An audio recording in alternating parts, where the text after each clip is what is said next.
বর্ষা ছিল তার প্রিয় ঋতু, কিন্তু এই বর্ষাতেই গোটা দেশবাসীকে নিঃস্ব রিক্ত করে চলে গিয়েছিলেন। আজ 22শে শ্রাবণ, সেই দিন যেদিন রবিহারা হয়েছিল বাংলা।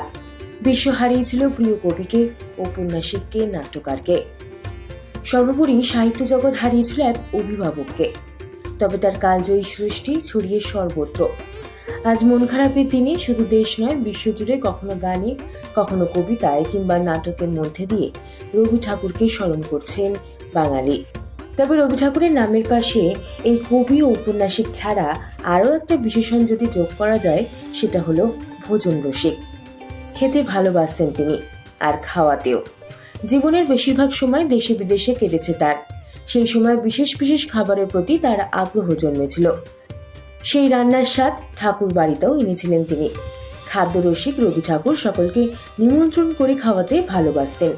ঠাকুর বাড়িতে খাওয়া দাওয়া লেগেই থাকতো, আর নিজেই খাবারের পদ নির্বাচন করতেন তিনি। মৃণালিনী দেবীর হাতের রান্না ছিল তার কাছে বড় প্রিয়। কি কি খেতে ভালোবাসতেন রবীন্দ্রনাথ? আম ছিল তার বড় প্রিয়।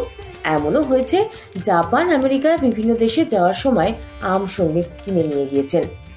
এছাড়া রবি ঠাকুরের প্রিয় পদের তালিকায় রয়েছে চালতা দিয়ে মুগ ডাল, কাঁচা ইলিশের ঝোল, নারকেল চিংড়ি, চিতল মাছ, পাঁঠার মাংস, কাবাব এবং বিভিন্ন ধরনের পানীয়।